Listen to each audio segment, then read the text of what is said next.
Remue ménage. Remue ménage.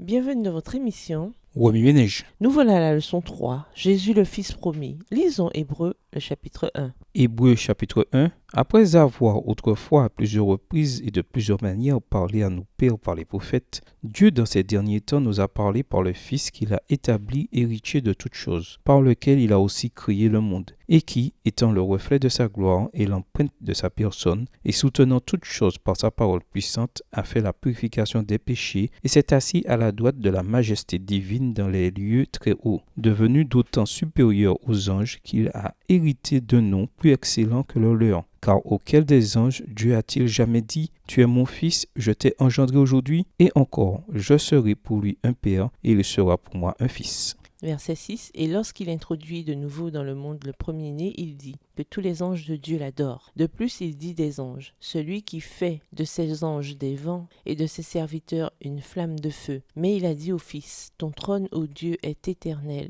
Le sceptre de ton règne est un sceptre d'équité. Tu as aimé la justice et tu as haï l'iniquité. C'est pourquoi, ô Dieu, ton Dieu t'a oint d'une huile de joie au-dessus de tes égaux. Et encore, toi, ô Seigneur, tu as au commencement fondé la terre, et les cieux sont l'ouvrage de tes mains. Verset 11. Ils périront, mais tu subsistes. Ils vieilliront tous comme un vêtement. Tu les rouleras comme un manteau, et ils seront changés. Mais toi, tu restes le même, et tes années ne finiront point. Et auquel des anges a-t-il jamais dit « Assieds-toi à ma droite, jusqu'à ce que je fasse de tes ennemis ton marchepied » Ne sont-ils pas tous des esprits au service de Dieu, envoyés pour exercer un ministère en faveur de ceux qui doivent hériter du salut ? Introduire une descendance promise. Juste après qu'Adam et Ève eurent péché, Dieu leur promit une descendance, un fils qui les délivrerait de l'ennemi, récupérerait l'héritage perdu et accomplirait le but pour lequel ils avaient été créés. Genèse 3, le verset 15. Ce fils les représenterait et les rachèterait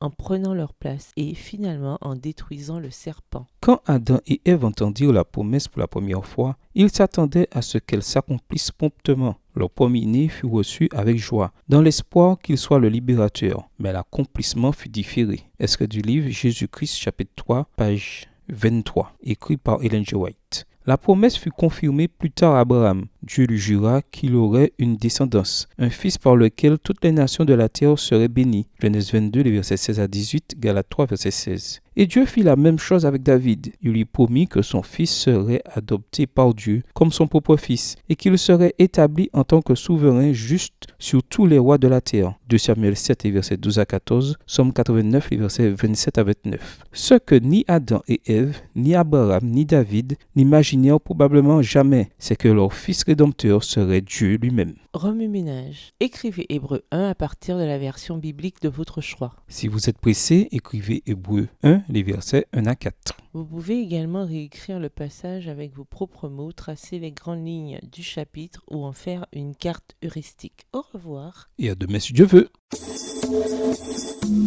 Remue ménage. Remue ménage.